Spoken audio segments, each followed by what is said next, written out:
నమస్తే, welcome to Suman TV. నేను మీ విష్ణు. ప్రస్తుతంతో పాటు ప్రముఖ stock market analyst Sundar Rama Reddy గారు ఉన్నారు. వారితో మాట్లాడదాం. నమస్తే సార్. నమస్తే సార్. సుందర్ రామరెడ్డి గారు, గత వారం 10 రోజులుగా ఒక ట్యాబ్లెట్ అమ్మకాలకి సంబంధించిన వార్త ఎంతగా వైరల్ అవుతుందంటే సోషల్ మీడియాలో, నేషనల్ మీడియాలో, రీజనల్ మీడియాలో, సో ఎక్కడ చూసినా ఆ ట్యాబ్లెట్ అమ్మకాలకి సంబంధించిన వార్తలు డోలో 650. ఏంటి అసలు ఈ డోలో 650 మ్యానుఫ్యాక్చరర్స్ ఎవరు, ఈ కంపెనీని ఎప్పుడు, ఎవరు, ఎక్కడ స్టార్ట్ చేశారంటారు అసలు? సో బేసికల్గా ఏంటంటే ఫీవర్ అనేది ఒక లక్షణం అండి. ఏ ఇన్ఫెక్షన్ వచ్చినా సరే బాడీలో టెంపరేచర్ రైజ్ అవడం అనేది మామూలు విషయం. ఓకే, సో అందుకని డాక్టర్లు ఏం చేస్తారంటే ఎప్పుడైనా బాడీ వేడెక్కితే ఓకే తడిగుడ్డ తీసుకొని కొంచెం తల మీద పెట్టుకోండి, టెంపరేచర్ తగ్గేలా చూసుకోమంటారు. ఎందుకంటే టెంపరేచర్ ఎక్కువైతే ఆటోమేటిక్గా అన్కాన్షియస్కి వెళ్ళిపోతారు ఎవరైనా సరే, అది చాలా డేంజరస్. అందుకని ఏంటంటే ఇమీడియట్గా జ్వరం రాగానే పారాసిటమాల్ రిఫరెన్స్ అనేది మామూలు విషయం, పారాసిటమాల్ టాబ్లెట్స్. ఓకే, సో అందులో ఏంటంటే ఈ పారాసిటమాల్ అనేది పెద్ద టెక్నికల్ నేమ్ కాబట్టి అందరు కంపెనీ నేమ్స్ వాడుతూ ఉంటారు. దాని తోడు ఈ డాక్టర్స్ కూడా ఏంటంటే బయట జనరల్గా దొరికేది ఏంటంటే 100 మిల్లీగ్రామ్స్ అండ్ 250 మిల్లీగ్రామ్స్, 500 మిల్లీగ్రామ్స్ ఇవే దొరుకుతూ ఉంటాయి. ఈ టెంపరేచర్ ఎక్కువ కొద్దీ ఇంకా హాఫ్ టాబ్లెట్ ఇవ్వండి, ఫుల్ టాబ్లెట్ ఇవ్వండి ఇలా అంటూ ఉంటారు. అలాంటి టైంలో మార్కెట్లో ఏంటంటే వీళ్ళు మైక్రో ల్యాబ్స్ కంపెనీ వాళ్ళు, డోలో మైక్రో ల్యాబ్స్ ఓనర్స్ అనమాట. వాళ్ళు ఏం చేశారంటే మరి యాక్సిడెంట్గా అయ్యుండొచ్చు, ప్లానింగ్ అయ్యుండొచ్చు, లేదా బ్యాక్గ్రౌండ్లో బాగా రీసెర్చ్ చేసి అయ్యుండొచ్చు. వాళ్ళకి థాట్ వచ్చింది మార్కెట్లో ఉన్నట్టు కన్నా కూడా కొంచెం పెద్ద మొత్తంలో టాబ్లెట్ సైజ్ పెంచి ఎందుకు చేయకూడదు అనేది, సైజ్ పెంచాలని ఆలోచన వచ్చింది. ఎందుకంటే ఎక్కువ మంది డాక్టర్లు వాళ్ళ మెడికల్ రిప్రజెంటేటివ్ డాక్టర్ల దగ్గర వెళ్ళినప్పుడు వాళ్ళ ఫీడ్బ్యాక్ తీసుకున్నప్పుడు ఏంటంటే వాళ్ళు కొంచెం పెంచిన అంటే 650, 750 ఇలా పెంచితే కొంచెం హై టెంపరేచర్ ఉన్నప్పుడు ఇమీడియట్గా రిడ్యూస్ అవడానికి యూజ్ అవుద్ది కదా అన్నట్టు. దాన్ని మేనేజ్మెంట్ సీరియస్గా తీసుకొని ఆటోమేటిక్గా అది 650 మిల్లీగ్రామ్స్ది మ్యానుఫ్యాక్చరింగ్ చేశారు. అప్పుడు ఏంటంటే డాక్టర్లు ప్రతి ఒక్కరికి మార్కెట్లో ఏంటంటే ఇలా మెడికల్ రిప్రజెంటేటివ్ ఎప్పుడైతే అందరు డాక్టర్ దగ్గరికి వెళ్ళారో ఇలా కొత్త ప్రొడక్ట్ పారాసిటమాల్ అండి 650 మార్కెట్తో పోల్చుకుంటే కొంచెం ఇది బాగా యూజ్ అవుతుంది, హై ఫీవర్ ఎవరైనా కేసులు వస్తే దీనికి రికమెండ్ చేయండి అన్నారు. మామూలుగా ఏంటంటే జనరిక్ పారాసిటమాల్ జనరిక్ అది. ఇప్పుడు సడన్గా డాక్టర్ ఏంటంటే 2 టాబ్లెట్లు వేయండి, 1 టాబ్లెట్ వేయండి ఇలా అనే బదులు డైరెక్ట్గా 650 డోలో ఉంది కదా అని చెప్పేసి అది ఒక బ్రాండ్ లాగా అయిపోయింది. అదేంటంటే జస్ట్ మనం ఇప్పుడు జిరాక్స్ అంటాం, యాక్చువల్ కాఫీ మిషన్ దాని పేరు, అది డాల్డా అంటాం యాక్చువల్గా, అది నెయ్యి యాక్చువల్గా డాల్డానే ఒక బ్రాండ్ లాగా మారిపోయింది. అట్లా ఈ పారాసిటమాల్ బదులు ఈ డాక్టర్స్ అందరూ ఆటోమేటిక్గా డోలో 650 అంటారు. దాంతో ఇండియాలో ఏంటంటే ఎక్కడికి వెళ్ళినా మెడిసిన్స్ యాక్చువల్గా రిటైలర్స్కి ఇవ్వకూడదు, డాక్టర్ ప్రిస్క్రిప్షన్ లేకుండా ఇవ్వకూడదు.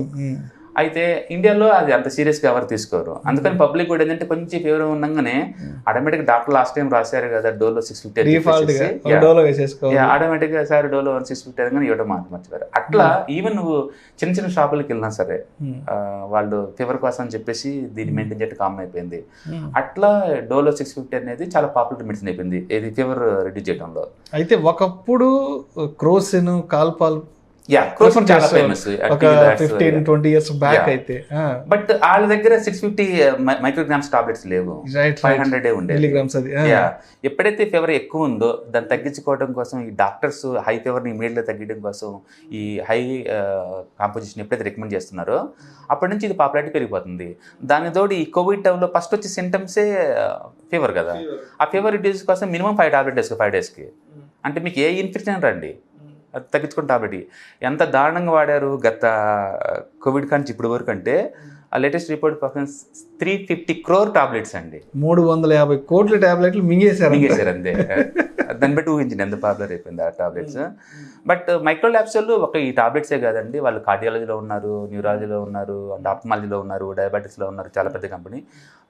1973లో స్టార్ట్ చేశారు అది. India's one of the top 20th company అది, బిగ్ జనరిక్ మెడిసిన్స్ తయారు చేసే కంపెనీ. అండ్ ఇండియాలో దగ్గర 17 ప్లాంట్స్ ఉన్నాయి వాళ్ళకి. ఇండియాలో 17 40 కంట్రీస్కి వాళ్ళు ఎక్స్పోర్ట్ చేస్తూ ఉంటారు. దగ్గర వాళ్ళకి 1000 crore సేల్స్ వరకు కూడా ఎక్స్పోర్ట్ నుంచే వస్తాయి. టోటల్ టర్న్ ఓవర్ వచ్చి 2700 crores వాళ్ళది. అండ్ ఇప్పటివరకు అది ప్రైవేట్ లిమిటెడ్ కంపెనీ అండి. అండ్ మేబీ నెక్స్ట్ ఇయర్ వాళ్ళు అలా ప్లాన్ చేస్తున్నట్టు రూమర్స్ మార్కెట్లో IPO రావడానికి. సో ఇంకా ప్రస్తుతానికి అయితే స్టాక్ ఎక్స్చేంజ్ లో లిస్ట్ అవ్వలేదు, లిస్టింగ్ లో లేదు. ఇది private limited company. So listing లో లేకపోయినా సరే ఇంత పెద్ద ఎత్తున సేల్స్ కానీ అదే విధంగా దాని మీద రెవెన్యూ కానీ చాలా మందికి ఇప్పుడు ఎందుకు రిన్ అంటాం, అంత మనం సోప్ అనలేము, అంతగా దాన్ని హిందుస్థాన్ లెవర్ దాన్ని రిప్లేస్ చేశారు. ఓకే, అందుకనే బ్రాండింగ్స్ మనం దాన్ని దేన్నే నమ్మచ్చు. సపోజ్ ఇప్పుడు రైస్ అన్నాం అనుకోండి, రైస్ అంటే ఒకప్పుడు మామూలుగా ఎవరైనా క్వాలిటీ రైస్ కావాలంటే మనం ఏం చేస్తాం, ఆటోమేటిక్గా దానికి ఇండియన్ గేట్ రైస్ అంటాం. దాని యూనిక్నెస్ అనమాట, నా క్వాలిటీ కోసం అనమాట. ఎందుకు సాల్ట్ అనేది జనరిక్ ప్రొడక్ట్, అది సముద్రంలో నీళ్ళని ఎండబెట్టేస్తే వచ్చేది సాల్ట్ అంతే. బట్ నా క్వాలిటీ సాల్ట్ కావాలి అనుకోండి, రాళ్ళు రప్పలు లేకుండా నీట్గా ఉండే సాల్ట్, టాటా సాల్ట్, ఆశీర్వాద్ ఏదో తీసుకుంటాం. అట్లా ఇప్పుడు సాల్ట్ అనే పదం మర్చిపోయి జనాలు నాకు టాటా సాల్ట్ ఇవ్వండి, డైరెక్ట్ గా బ్రాండ్ అనమాట. ఈ హార్లిక్స్ విషయం కూడా అదే జరిగింది కదా, హార్లిక్స్ అనేది బ్రాండ్. మ్యాగీ నూడిల్స్ అని ఎవరు పదం ఆడతారు చెప్పండి, నాకు మ్యాగీ కావాలని అంటారు. అట్లా ఈ బ్రాండింగ్ క్రియేట్ చేసేసి దాన్ని మార్కెట్ ని మోనోపోలీ క్రియేట్ చేసుకుంటారు వాళ్ళు. యాక్చువల్లీ జనరల్ ప్రొడక్ట్స్ అయ్యి, బట్ యూనిక్నెస్ కోసం ఏంటంటే వాళ్ళు ఈ బ్రాండింగ్ డెవలప్ చేస్తారు. అందుకనే ప్రతి కంపెనీ కూడా ఈ బ్రాండింగ్స్ మీద కోట్లలో ఖర్చు పెడతారు. సెలబ్రిటీస్ హైర్ చేసేసి ఓవర్ నైట్ లోనే ఆ పేరు గుర్తింపు కోసం, బ్రాండ్ ప్రమోషన్ కోసం. ఎందుకంటే అది జనరల్ ప్రొడక్ట్ ఎక్కడైనా దొరికింది, కానీ ఆ టైంలో నీకు ముందు నేను గుర్తొచ్చాను అనుకోండి, నా ప్రొడక్ట్ కొంటావు కదా, దాని గురించి అనమాట. అట్లా డోలో 650 కేవలం మిల్లీగ్రామ్స్ బయట దొరికే వాటితో పోల్చుకుంటే ఒక 150 గ్రామ్స్ ఎక్కువ అని ఒక్క రీజన్ తోటి డోసేజ్ కొంచెం దాన్ని యూఎస్పీ అంటారు, యూనిక్ సెల్లింగ్ పాయింట్ అనమాట. సో అట్లా దీంట్లో ఉన్న వెరైటీ ఏంటంటే యూనిక్ సెల్లింగ్ పాయింట్ 650 గ్రామ్స్ అనేది it self is the uniqueness అయిపోయింది ఆ డోలో.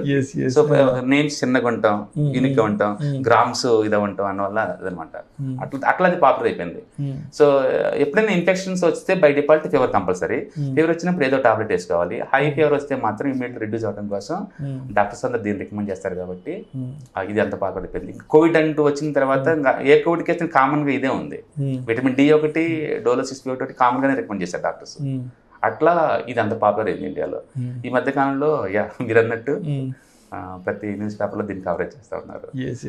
వాళ్ళు లక్ అనుకోవాలి, ఎందుకంటే జనరిక్ ప్రొడక్ట్ లో టూ మచ్గా బ్రాండింగ్ లేకుండా. క్రోసిన్ అంటే టీవీలో మనం న్యూస్ పేపర్ చిన్నప్పటి నుంచి యాడ్, మనకు తెలిసినప్పటి నుంచి క్రోసిన్ అనేది ఒక యాడ్ పెద్ద యాడ్స్ ఇస్తా ఉన్నారు, తలనొప్పికి కానీ జ్వరానికి టాబ్లెట్ వేసుకుంటాం. బట్ దీని లక్ ఏంటంటే ఒక యాడ్స్ కూడా లేకుండా జనాలకు సొచ్చుకెళ్ళిపోయింది అంతా. అంటే జనాల పారాసిటమాల్ అనే జనరిక్ నేమ్ మర్చిపోయారు, డోలో 650 అంటున్నారు అనమాట. అది వాళ్ళ బిజినెస్ స్ట్రాటజీ కావాలని డెవలప్ చేస్తారు, అది యాక్సిడెంట్కి వచ్చిందో తెలియదు, కానీ మోనోపోలీ అయిపోయారు. క్రోసిన్ దాటి మరీ ముందుకు వచ్చారు వీళ్ళు. రైట్. సో ఏదైనా మెడిసిన్ ఏదైనా డాక్టర్ రాస్తేనే తీసుకోవాలండి. మనంతటా మనం ఎక్కువ దోచింది కదా అని చెప్పేసి తీసుకోకూడదు. కొన్ని జ్వరాలకు అసలు టాబ్లెట్ కూడా అవసరం లేకపోవచ్చు. అందుకని డాక్టర్ ప్రిస్క్రిప్షన్ లేకుండా, ఆ డాక్టర్ పర్యవేక్షణ లేకుండా ఎలాంటి మెడిసిన్ వాడినా సరే అది గుడ్ కన్నా బ్యాడ్ ఎక్కువ జరిగిద్దండి. అందుకని సొంతగా ప్రయోగాలు మెడిసిన్ చేయకూడదు. ఎక్స్పర్ట్స్ అడ్వైస్ తీసుకొని చేసుకుంటేనే చాలా బెటర్. ఎందుకంటే మెడిసిన్స్ లో గుడ్ థింగ్ కన్నా బ్యాడ్ థింగ్ ఎక్కువ చేసే ఎక్కువ ఉంటుంది మనకు తెలియకుండానే. యాంటీబయాటిక్స్ కావచ్చు, అవి కావచ్చు, అవి డాక్టర్ అయితే నీకు టెస్ట్ చేసేసి దాని సరైన కాంపోజిషన్ ఇస్తారు కాబట్టి నీకు అది సూట్ అవుతుంది. ఎవరికి ఎంత డోస్ అవసరం అవుతుంది ఏంటంటే డాక్టర్ పేషెంట్ ని పర్యవేక్షించి మాత్రమే ఇస్తారు. అందులో మోర్ ఓవర్ టెంపరేచర్ మనం చూడకుండా డైరెక్ట్ పట్టుకొని కూడా డిసైడ్ చేయలేము జ్వరానికి చెప్తాను. అందుకని బెస్ట్ ఏంటంటే సొంతంగా ప్రయోగాలు చేసే బదులు ఆ డాక్టర్ పర్యవేక్షణలోని ఈ టాబ్లెట్లు అవి వాడటం చాలా బెటర్. సో అయితే మరి భవిష్యత్తులో ఇన్ కేసు ఒకవేళ మరి స్టాక్ ఎక్స్చేంజ్లో లిస్టింగ్ అయితే మైక్రో ల్యాబ్స్ మరి ఏ విధంగా ఉండే అవకాశం ఉందంటారు? అంటే ఒక ఫీవర్ టాబ్లెట్ తోటి అది చాలా ప్రాఫిట్స్ వచ్చిందని అనుకోను, కానీ ఓవరాల్ గా ఆ కంపెనీ ఇయర్లీ 15% గ్రోత్ ఉంది. మంచి కంపెనీ అది, ఎందుకంటే 1973లో స్టార్ట్ చేశారు. అది దగ్గర దగ్గర 40 కంట్రీస్ లో వాళ్ళు ఎక్స్పోర్ట్ చేస్తున్నారు. ఇండియాలో 17 బ్రాంచెస్ దాకా ఉన్నాయి వాళ్ళకి. చిన్న కంపెనీ ఏం కాదు, ఇండియాలో టాప్ 20 బిగ్గెస్ట్ కంపెనీ అది. సో అందుకని మిగతా పారామీటర్స్ చూసుకున్నా సరే దట్ ఈస్ గుడ్ వన్. కాకపోతే లక్కీగా ఇలాంటి బ్రాండెడ్ ప్రొడక్ట్ ఉండడం వల్ల జనాలకి ఎక్కువ మంది తెలిసి కొంచెం ప్రీమియం తో లిస్ట్ అయ్యే ఛాన్స్ ఎక్కువ ఉంటాయి ఇలా ఈ కంపెనీస్ కి మీద పోల్చుకుంటే. అంతే. సో మరి ఐపీఓకి వచ్చే ఆలోచన ఏమైనా ఉంటుందంటారా మైక్రో ల్యాబ్స్ కి? నెక్స్ట్ 1 year లో వస్తుందని చెప్పేసి మార్కెట్ లో రూమర్స్ అవుతుంది. ఇప్పటివరకు ఐపీఓ ఫైల్ చేయలేదు. ఇప్పటిదాకా ఐపీఓ ఫైల్ అవ్వలేదు. ఏదైనా కంపెనీ ఐపీఓకి వస్తుందంటే ముందు సెబీకి ఫైల్ చేస్తారు. అదే మనకి ఇండికేషన్ అనమాట, ఇది రాబోతుందని. వాళ్ళు 1-2 ఇంటర్వ్యూలో హింట్ ఇచ్చారు తప్ప ఫైల్ చేయలేదు. Right. Thank you so much Sundara Reddy గారు.